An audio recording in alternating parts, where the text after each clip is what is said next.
Hello and welcome to Stand By Please with Jacqui George from Sharjah Performing Arts Academy and me, Antonia Collins from the Bamboo Manager Project. In this podcast we talk all things stage management. Join us and our guests as we try to answer the question, what is your stage manager really thinking? We hope you enjoy.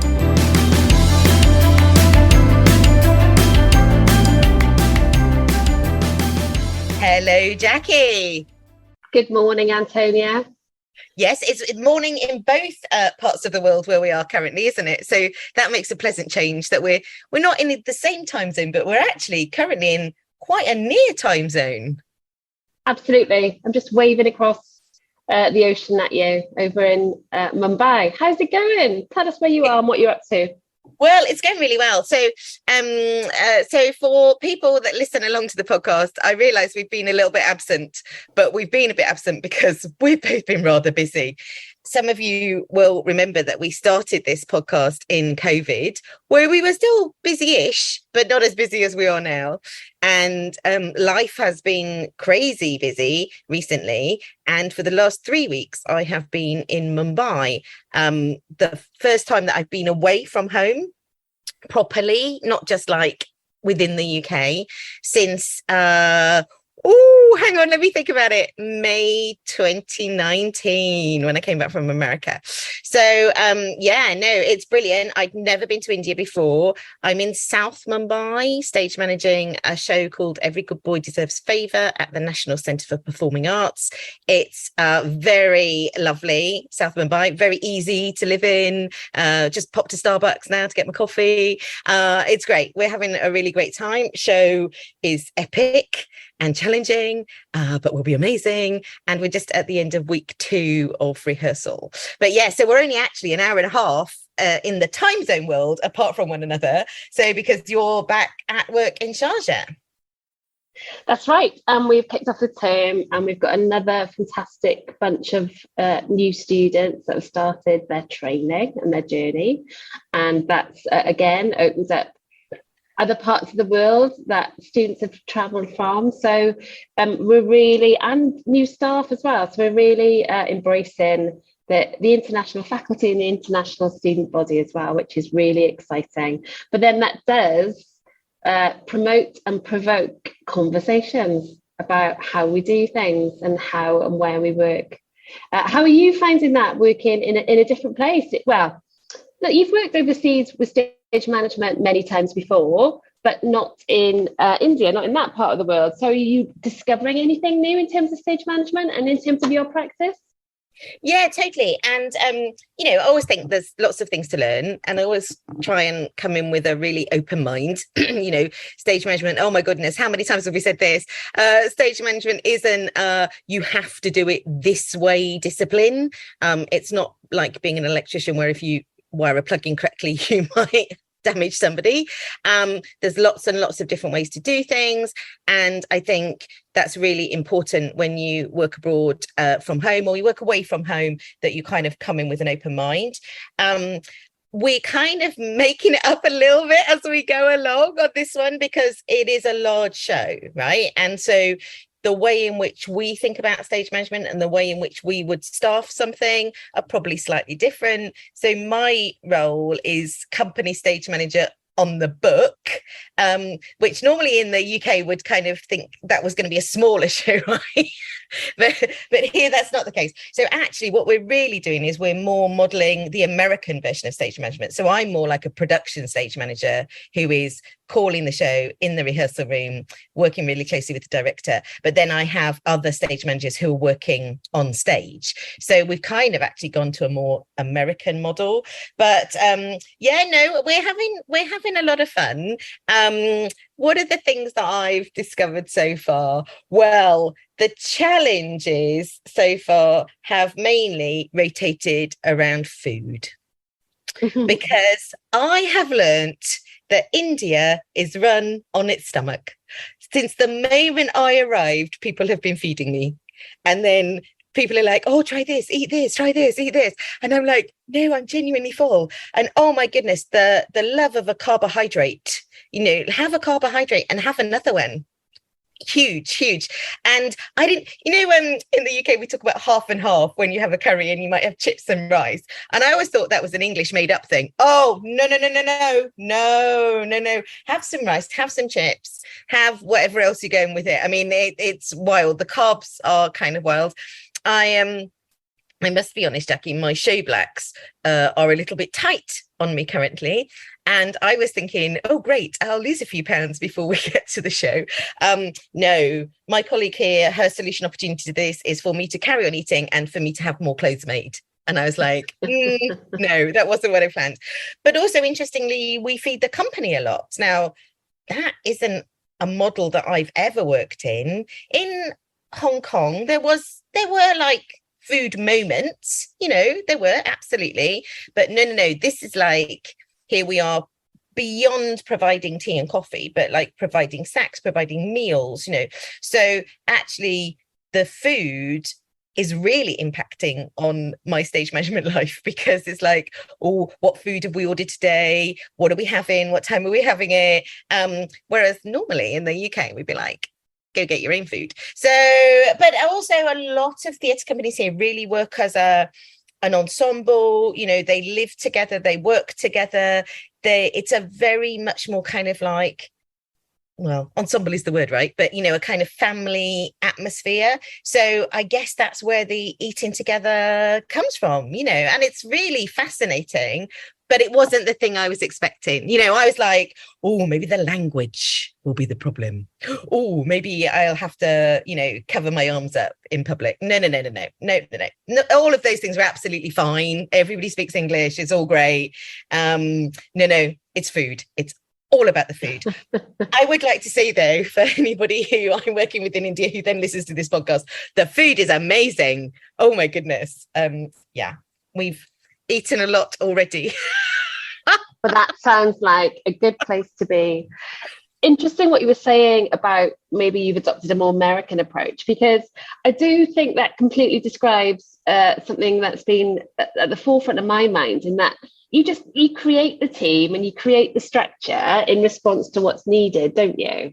And I think that's quite a lot of the conversations we always have in, when we look at maybe talking about what's expected of an assistant stage manager in terms of propping, and that might not be recognised in all parts of the world. And maybe we touched upon this when we talked about roles in an earlier podcast. But that's fine. And like you said, it's not about teaching the one way fits all. But if you know that these parts and these elements of the job need to be done, then you understand that if it's not you, then who's doing them? Or if there's not somebody doing that job, then do you need to do them as a stage manager? So quite often when I have lots of questions about, but we don't have that role in this particular place, or it's not structured in that way, that's fine. It doesn't need to be, does it? It's just about responding to the current situation that you're in. So if in your show that you're rehearsing on now, it requires that PSM role and then the other stage managers on the floor, then exactly, if you don't have an ASM who's doing the prop in, if that's done by the design assistant and there are other stage managers to run and manage those props, that's not a wrong way of doing the show or the structure of the team. It's just a different way, isn't it? And I think that's when I've really enjoyed working overseas, is when you get to somewhere, you go with a sort of expectation of, right, this is how it's going to work, this is how we do it. And then that adaptability and that flexibility to go, okay, so we'll change the way that works or that runs, or what people understand of it, or how we describe it. And the job still gets done to the same, if not a better degree, because there's that awareness and that understanding that comes from everyone. Do you know what I mean? Yeah, totally. And I think, let's be honest, the reason I am here is because of my skill set, right? So there's no point me being here and then not utilizing my skill set. So the colleague that I'm working the closest with, she's really great at, looking after the company and knowing what the actors need, because like we just talked about with the food, there are differences in the approach, but she's never blocked a show in the same way that I'm blocking now, because there's no stage management training in India as such, right?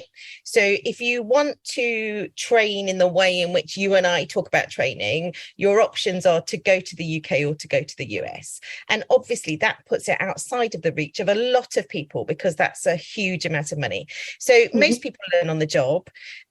One of the other things here, talk about roles. Oh my God, do you want roles in extreme? One of the other thing about roles here is that most people do all of the job roles. So the movement director I'm working with currently, who's also amazing, she's also an actor. Okay, that's quite normal, but she's also done stage management, she's done lighting, she's done sound, she's done all of these things because lots of people do lots of the roles. There are very few specialists in the same way like you and I are, because there's not the amount of employment to do that. So you hop between.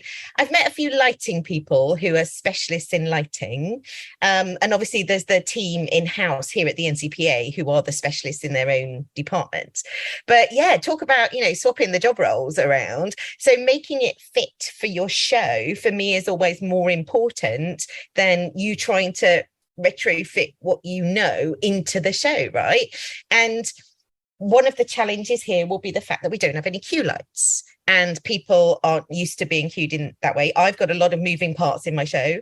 So again, going totally American, going to have a stage manager in stage left, a stage manager in stage right, who are going to cue flying and things moving and people going on and off stage, because that's the way we can achieve it, right? It's no good me saying, oh, well, I must have cue lights and you must follow cue lights, because there aren't any. So there we go. We've got to have a different model and a different way of doing things. But I just think that's so exciting. You see, I love, I'm a geek. I'm a stage management geek, and I like learning new things and doing new things. But I have to share with you the most exciting thing that has happened. And I might send you some photos, Jacqui, actually afterwards, so you can fully understand what I mean. The markup is complicated, right? The markup is complicated, and we have been moving around a bit, though now we're kind of settled in a much bigger rehearsal room. And the director said to me, oh, well, we're going to print a flex, Antonia. And I was like, what's a flex? And I think I've seen a photo of this on your Facebook, because I literally, as much as it was lovely to see you sat at the production desk, I did zoom in and look at the and I was like, oh, wow, that looks really interesting. Tell me more. Okay, so basically the markup has been printed on this very thin but sturdy plastic. So the kind of thing that you'd make a pop-up banner with? Yeah. Like the banner, it's like that kind of plastic. Ours is in 3 parts. So you got in order to get the depth in, because it's 7 meters by 14 meters, though really the 7 meters doesn't get it all in. But anyway, that's the amount of space I had in the rehearsal room. And yeah, the entire thing is printed. So it arrived. I was really dubious, right? I was like, let me just do a real markup. It'll be fine. Oh no, my life is transformed. So it arrived.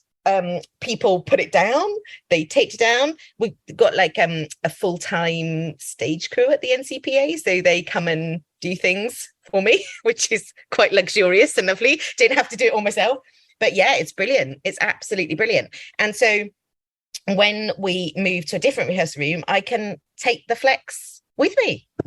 And yeah, and it was relatively cheap to do. I mean, not cheap, but relatively cheap to do. But yes, I'll send you a proper picture so you can see it. So I did spot it actually. I thought it was really, really interesting. It was like when we talk about. I remember once doing a markup on a floor cloth, just because literally we were moving rooms. And yes, but it's a brilliant idea, especially if you've got something that then goes, I don't know, has a remount or restage later in the year or the next year down the line. What an efficient way of working, actually. Yeah. I still love a bit of triangulation now. I wouldn't want to lose my markups forever.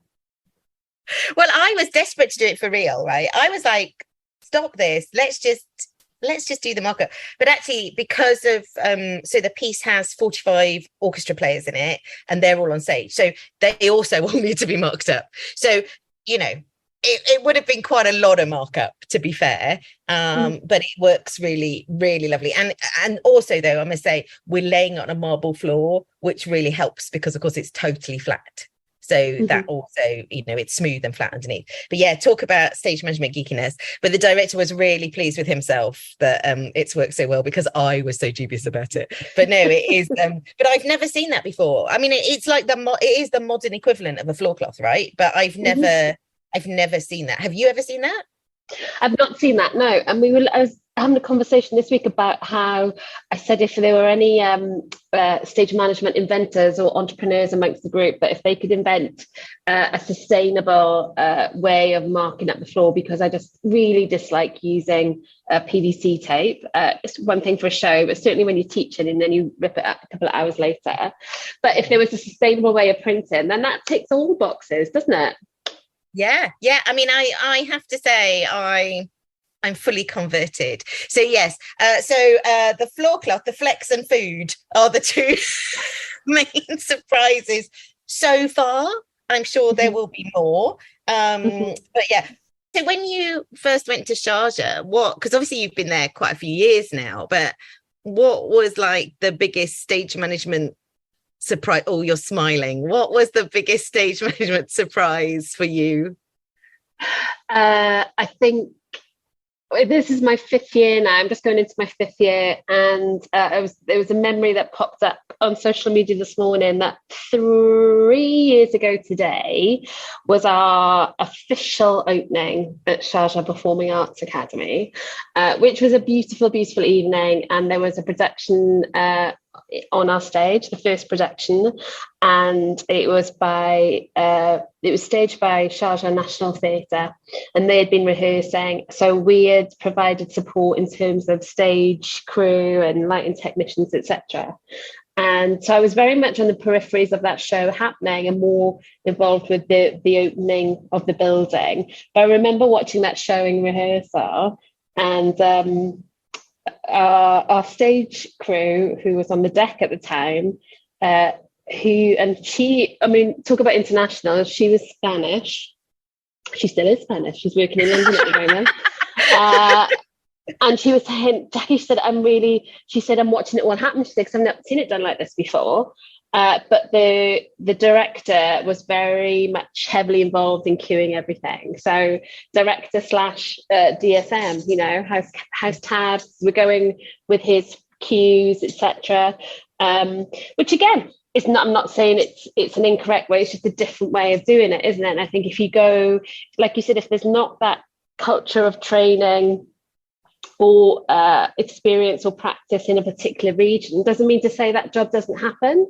The job always happens, whether you label it stage management or label it something else. It's just knowing what that job entails, isn't it? And that's what I find fascinating, actually, is that, the old adage, the show will go on, and it does, just in different ways, to varying degrees of efficiency and success. So that was really interesting to watch that happen. The other thing,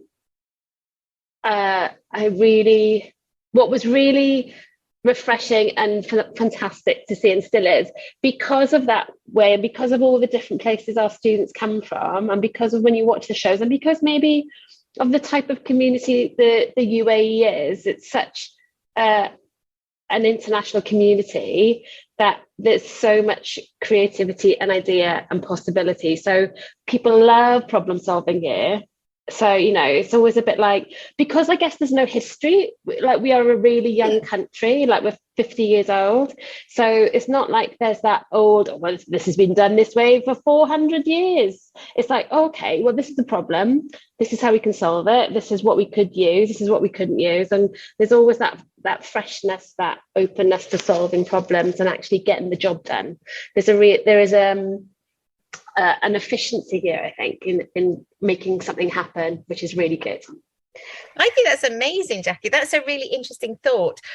When you were talking then, I was thinking about, is there a way to help people know when they go to a different country to work, how flexible they may or may not need to be?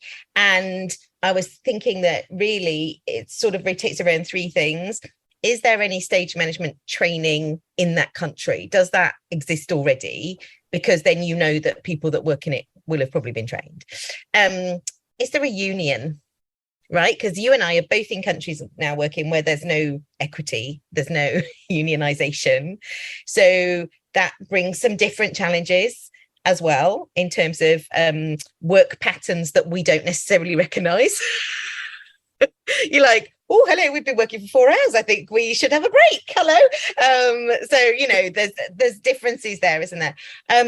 But then also the thing that makes the difference is the team that you're working with. So like often, certainly if you're on a big event job and you go to a different country, all of the team are probably from the UK or they're a mixture. So it's only the staff who are local that you might find you need to be a bit more flexible with, because actually the people that have come on the team just all work in the same way that they normally work, right? So yeah, no, it's I was just trying to offer some, you know, how could you have some insight if you get offered a job somewhere, how different it's going to be. And I think the union thing actually is quite a big thing, because even if you're not on a union contract, if the unions exist in that country, people kind of run to it anyway, don't they? Because of kind of time and tradition. So it's not saying you wouldn't work outside it. It's just saying people would go, oh, hello, moment. No, normally that would be this. And so the moment you take away all of those rules are gone. All those things that we thought we knew, they've literally just been thrown out the window. That can be quite disturbing, right? I find that sometimes quite challenging, because like you know, we called some actors yesterday for an hour and a half. I would never do that in the UK, because I'd be thinking, oh God, I've used 4 hours of their hours of the week. But here it doesn't matter, because if the director wants to call some actors for an hour and a half, he can. That's fine, because there's no rule, and they don't know our rules either. So to them it's totally normal. But it can feel a little bit like you're standing on quicksand sometimes with some of those things. Yeah, and diplomacy has to go. It goes in every direction, doesn't it? So as much as there's, if it's not unionized or regulated, then you know you can. There is more flexibility to the boundaries, but also as well, those, you know, there's some things in the unwritten rules where your diplomacy has to kick in. We did a show, we were in Germany, and the production team were in Berlin, and we were teching it, and it was the night before we opened. So, you know, sort of classic schedule. I think we were in our first dress. But it also coincided, my sports knowledge is awful. I think it must have been like the Football World Cup or the European Cup or something, I don't know, some big football tournament. And of course, Germany had got so far, and they were in the semi-finals or something. So and we had a German crew, and the dress rehearsal had been called. And it was like a flat blank, no, we're not doing it. Germany's playing. We're like, oh, okay. So obviously not regularized by union or guidelines or laws or whatever it may be.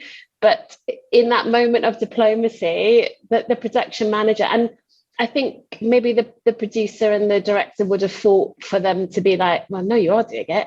But in that moment of diplomacy, looking forward and seeing what potential problems that could bring further on down the line, the production manager was like, okay, let's do an early address and we can all go and enjoy the football. And we did.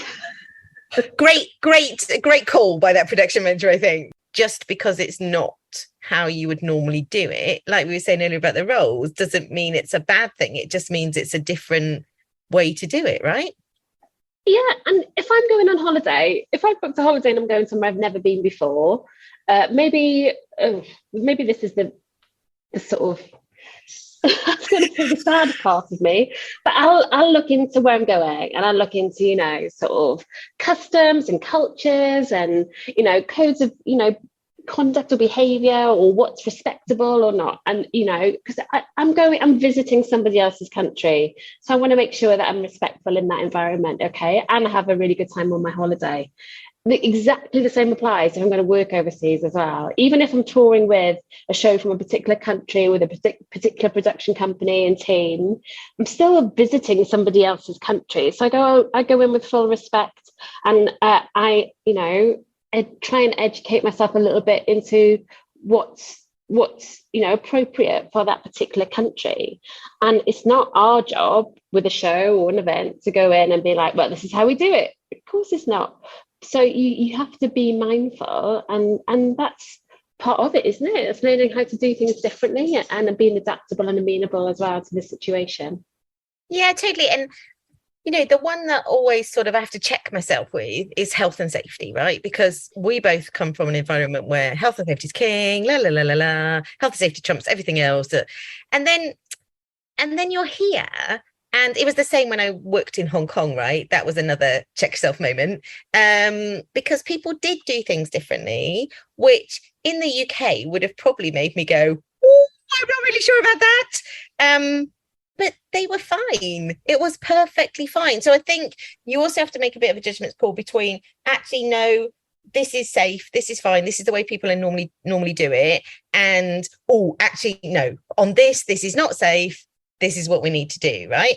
But it's not a one size fits all, just because we're used to, let's whip up now our 5 steps to risk assessment. Thank you very much.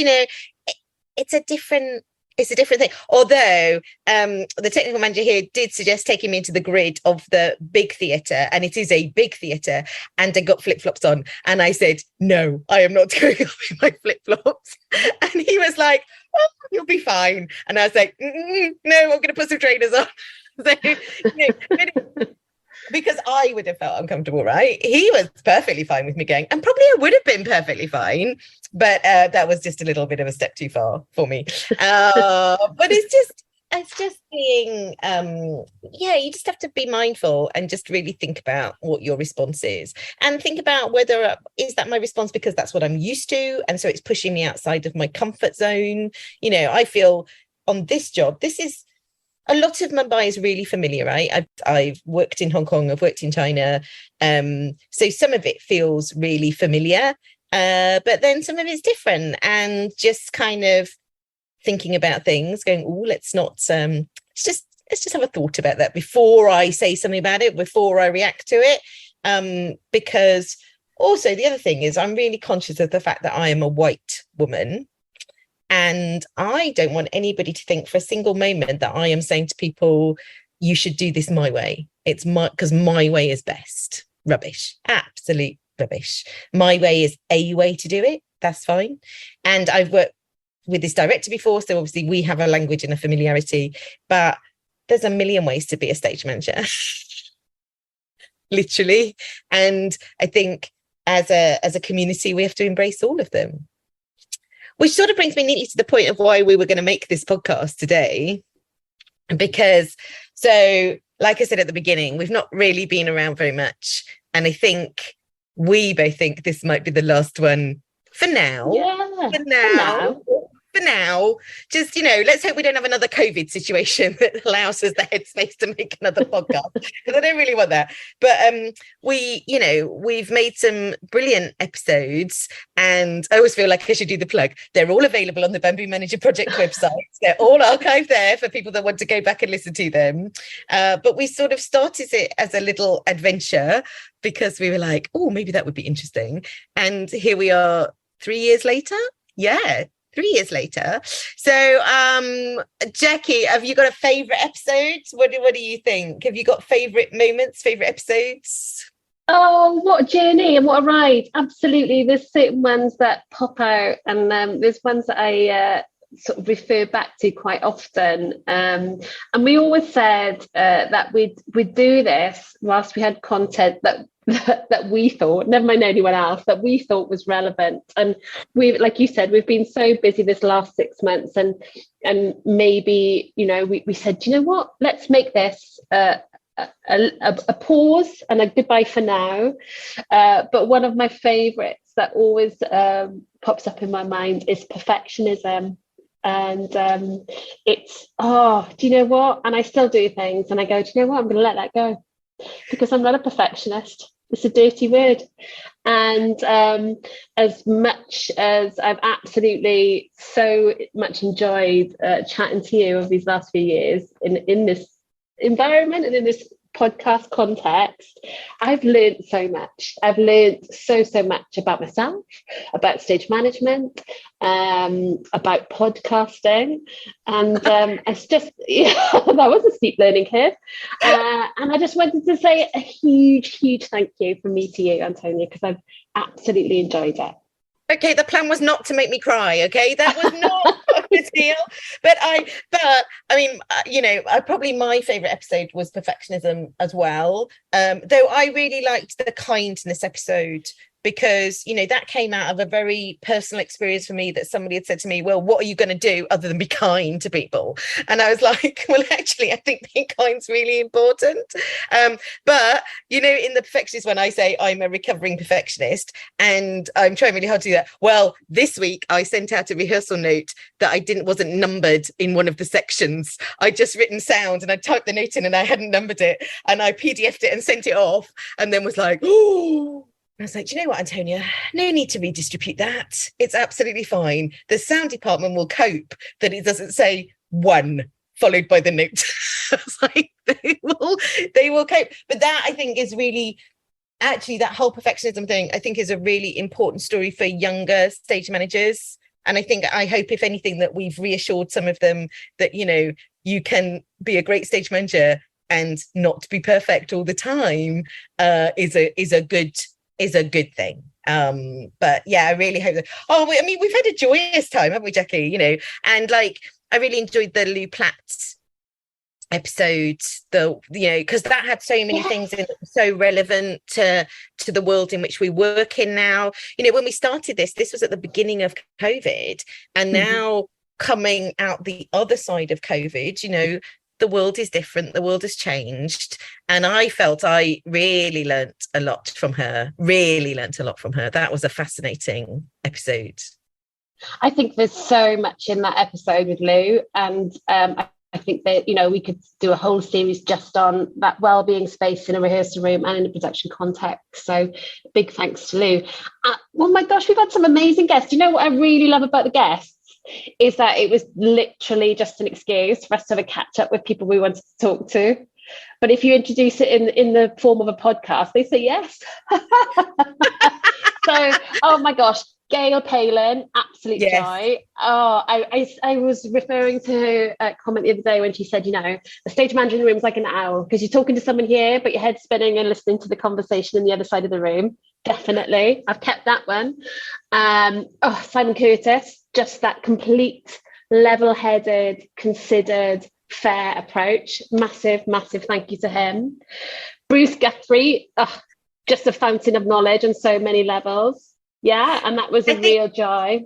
And I think what was really interesting on the podcast with Bruce was we got to talk about things to a director that stage managers don't normally get to ask. Yes. Do you know what I mean? When we took it, and I was saying to him, why are directors so disinterested in rehearsal reports? And he was like, because we're a bit busy, Antonia, and actually that you don't really get to have that dialogue, right, with directors. So I think that was really interesting. And then, of course, we had Barbara Eifler and Gareth Hewlands. And Ryan Evans. There we go. So I think, I think we've ticked them all off now, just from memory. I think we've ticked them all off. But no, it's been an absolute joy. And of course, one of the things that's coming up is International Stage Management Day. So I guess for all the people that listen to our podcast and have enjoyed it, I really hope that you get to celebrate International Stage Management Day, because I know when it got started in the UK, everybody was a bit like, oh, do we need a Stage Management Day? And actually now I think, yeah, we do, because the real thing we learned about COVID was that people didn't even know we existed. So, do you know, the visibility factor of stage management was pretty low, I think. And now, hopefully, more people do know what we do. And so, yeah, encourage your company to post about you and about stage managers. And let's just have a joyous day on October 10th. So whether you're a learning stage manager, a new stage manager, a stage manager that's been doing it for many years, wishing you the best, happy International Stage Manager Day, and keep doing what you're doing. We hope you enjoyed this episode of Stand By Please. Join us next time when we'll be discussing. You don't really get to have that dialogue, right? With a director that stage managers don't normally get to ask.